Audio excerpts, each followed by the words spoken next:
وہ آدمی جس میں تنہائی میں اللہ کا ذکر کیا، اللہ کو یاد کرنے بیٹھ گیا، کوئی دیکھنے والا نہیں تھا، وہ تنہا تھا، حجرے میں تھا، اپنے بند کمرے میں تھا، اپنے رب کو یاد کیا، اللہ کی یاد کرتے کرتے اس کی آنکھوں سے آنسو ٹپکنے لگے، اس کی آنکھیں آنسوؤں کا خراج دینے لگی۔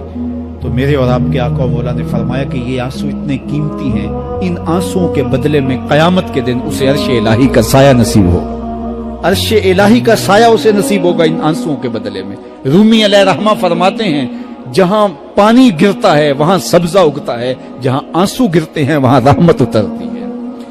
تو اس لیے جو اللہ کی یاد میں رونے کا لطف ہے اور اللہ کی یاد میں آنسو بہانے کا اجر اور صلہ رکھا گیا ہے، یہ گناہوں کو دھو ڈالتا ہے، یہ اندر کی صفائی اور ستھرائی کا سبب اور ذریعہ ہے۔ میرے اور آپ کے آقا و مولا نے فرمایا راتوں کی تنہائیوں میں اٹھ کے قرآن پڑھا کرو اور قرآن پڑھتے ہوئے رویا کرو۔ پھر فرمایا فَإِن لَمْ تَبْكُوا فَتَبَاكُوا، اگر رونا نہ آئے تو رونے کی کوشش کیا کرو۔ حضرت داتا گنج بخش علی حجویری سے ایک مرید نے کہا حضرت اگر رونے کی کوشش کریں پھر بھی رونا نہ آئے، فرمایا پھر اپنے مقدر پہ رویا کرو۔ تم اتنے سنگ دل ہو گئے ہو کہ تمہاری آنکھیں آنسوں کا خراج نہیں دیتی۔ جو رونا نہیں جانتا وہ اللہ کی رحمتوں کو اور اللہ کی کرم نوازیوں کو کیسے سمیٹ پائے گا؟ بچہ روتا ہے تو ماں دودھ دیتی ہے، جب بندہ اللہ کے حضور الہاؤ زاری کرتا ہے، عجز کرتا ہے، انکساری کرتا ہے تو اللہ کی رحمتوں کو جوش آتا ہے اور اللہ تعالیٰ کی رحمتیں اس پہ برستی ہیں اور اس کے نہ صرف گناہ معاف ہوتے ہیں بلکہ اللہ تعالیٰ اس کے گناہوں کو بدل کے نیکیوں میں تبدیل کر دیتا ہے۔ ایک فقیر تھا، ملنگ درویش، اللہ کا بندہ، اس کی عادت یہ تھی کہ اپنے ڈیرے پہ آنے والوں کو کھلاتا، ان کو پلاتا، ان کی ضروریات کا خیال رکھتا، لیکن ان کو مالی آسودگیاں نہیں تھی۔ ہوتا یہ تھا کہ بعض اوقات لوگ آتے تو ادھار لے کر کے وہ لوگوں کو کھلا دیتا۔ خیر چونکہ فقیر کا مزاج یہ ہوتا ہے کہ لوگ آئیں اس کے ڈیرے سے کھائیں۔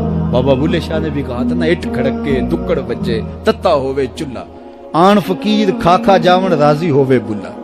یہ فقیروں کا مزاج ہے، تو جو بھی آتا اس کے ڈیرے سے کھاتا اور وہ ادھار اٹھا اٹھا کے لوگوں کی ضروریات کو پورا کرتے رہتے۔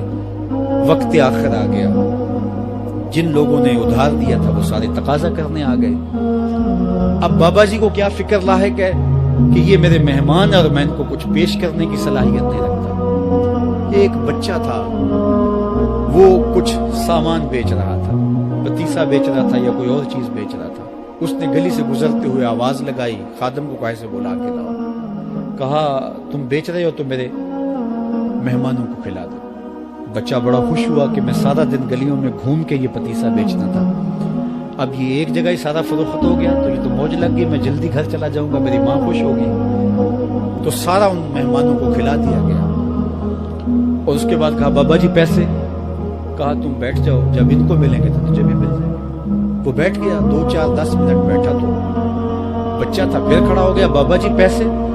کہا جب ان کو ملیں گے تو تجھے بھی مل جائیں گے۔ پھر آدھا گھنٹہ گزرا تو پھر اس نے کہا بابا جی پیسے؟ میری ماں میرا انتظار کر رہی ہے، ہمارے گھر کا چولہا اسی سے جلتا ہے، میں یہ پیسے لے کر جاؤں گا اور میری ماں کوئی ہنڈیا خریدے گی اور ہم شام کا گھر کا کوئی سلسلہ کریں گے۔